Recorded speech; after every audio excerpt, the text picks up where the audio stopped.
पहुंचे हैं रॉबर्ट वाड्रा। गुरुग्राम की लैंड डील मामले में समन मिला था रॉबर्ट वाड्रा को।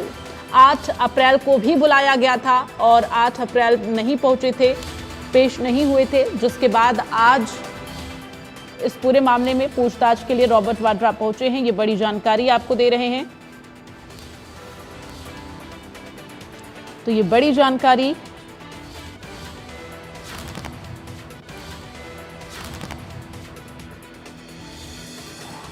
तो ईडी के सामने पेश होने के लिए पहुंचे रॉबर्ट वाड्रा। ये बड़ी जानकारी, दिल्ली के ईडी दफ्तर पहुंचे रॉबर्ट वाड्रा। ये तस्वीरें गुरुग्राम की लैंड डील मामले में समन मिला था रॉबर्ट वाड्रा को।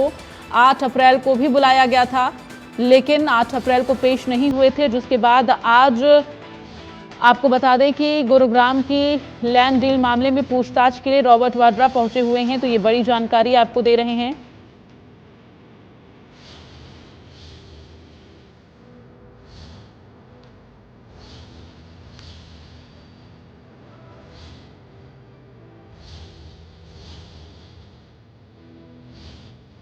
तो 8 अप्रैल को भी बुलाया गया था रॉबर्ट वाड्रा को, लेकिन रॉबर्ट वाड्रा नहीं पहुंचे थे, जिसके बाद अब इस मामले में रॉबर्ट वाड्रा पहुंचे हैं ईडी के सामने पेश होने के लिए और अब रॉबर्ट वाड्रा से पूछताछ जो है वो आगे की जाएगी।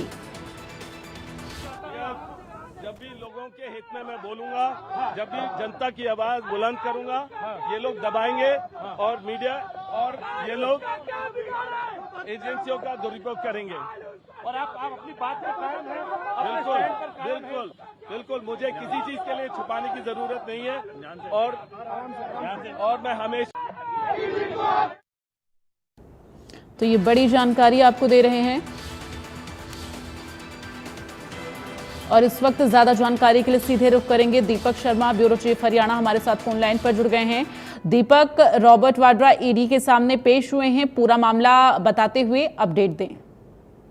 जी बिल्कुल, ये गुरुग्राम से जुड़ा एक मनी लॉन्ड्रिंग का एक मामला है पीएमएलए के मामले के तहत। हालांकि ये मामला लंबे समय से चल रहा था और कहीं ना कहीं ईडी यानी प्रवर्तन निदेशालय इस मामले की जांच भी कर रहा था और ऐसे में कहीं ना कहीं इस मामले के अंदर अगर बात की जाए तो रॉबर्ट वाड्रा का नाम सामने था। उनके खिलाफ पहले एफआईआर भी दर्ज थी। तो ये अगर बात करें तो जब कांग्रेस की सरकार थी हरियाणा में, उस समय का ये कहीं ना कहीं मनी लॉन्ड्रिंग का ये मामला उस समय का था, जो कि इस मामले में बाकायदा ईडी द्वारा, प्रवर्तन निदेशालय द्वारा जांच की जा रही है। हालांकि सीबीआई में भी ये मामला रहा है, लेकिन अब ईडी द्वारा पीएमएलए के तहत इस मामले में रॉबर्ट वाड्रा को सम्मन दिया गया था, उनको बुलाया गया था ताकि वो आए और इस मामले में जांच में शामिल हो। हालांकि इससे पहले 8 अप्रैल का ये नोटिस दिया गया था। 8 अप्रैल को रॉबर्ट वाड्रा नहीं आए थे, उन्होंने अपने किसी व्यस्तता के कारण बताया था कि वो नहीं आ सकते। तो ऐसे में 15 तारीख, आज की जो तारीख है, सुबह 11 बजे का एक दूसरा नोटिस समन जो है वो ईडी द्वारा, प्रवर्तन निदेशालय द्वारा जो है वो जारी किया गया था, जिसके बाद अब रॉबर्ट वाड्रा जो है वो पीएमएलए जो लैंड डील मामला है इसके तहत जांच के लिए शामिल होने के लिए आज पहुंच रहे हैं। जिस तरीके से अगर बात की जाए तो इस पूरे मामले में ईडी इन्फोर्समेंट डायरेक्टरेट जो है प्रवर्तन निदेशालय वो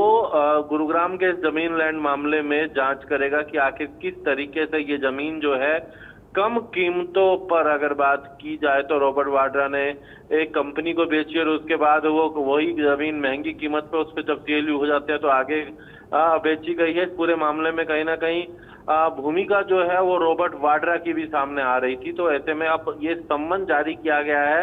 हालांकि कितनी इसके अंदर मिलीभगत है या नहीं है, क्या इसमें कुछ मामले में कहीं ना कहीं क्या रॉबर्ट वाड्रा की कोई साठगांठ है, तो इस पूरे मामले को लेकर के अभी प्रवर्तन निदेशालय पूरे मामले की जांच कर रहा है और जांच के लिए ही, पूछताछ के लिए ही रॉबर्ट वाड्रा को बुलाया गया है। जी बिल्कुल, और अगर बात की जाए इससे पहले भी उन्हें समन भेजा गया था, 8 अप्रैल को पेश होना था, हालांकि नहीं पेश हुए थे।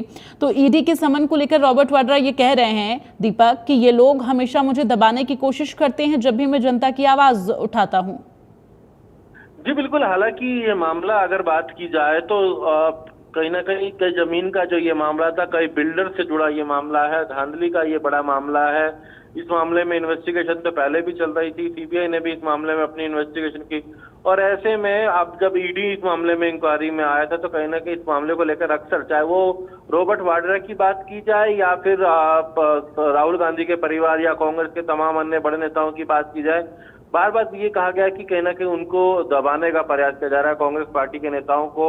और ऐसे में लेकिन फिलहाल अगर बात की जाए तो रॉबर्ट वाड्रा ने भी ये निशाना साधा, लेकिन फिलहाल अभी इस मामले में ईडी का कहना है कि केवल जांच के लिए बुलाया जा रहा है। कितनी संलिप्तता है, जो दस्तावेज हाथ लगे हैं बाकायदा उन दस्तावेजों के तहत पूछताछ की जाएगी, उनसे बात की जाएगी, उन्होंने कब कब ये जमीन खरीदी थी, किस तरीके से आखिर कम कीमतों में खरीदी हुई जमीन को महज कुछ ही दिनों में करोड़ों रुपए की वो जमीन हो गई।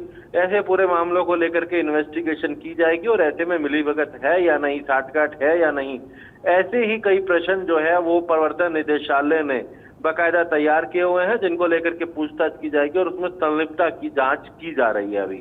चलिए, तमाम जानकारी के लिए दीपक बहुत बहुत धन्यवाद और अपनी नजर बनाकर रखिएगा। तमाम जो अपडेट है वो आपके जरिए दर्शकों तक पहुंचाते रहेंगे, चूंकि देखना ये होगा ईडी की तरफ से क्या कुछ सवाल किए जाते हैं और क्या कुछ जवाब रॉबर्ट वाड्रा देते हैं।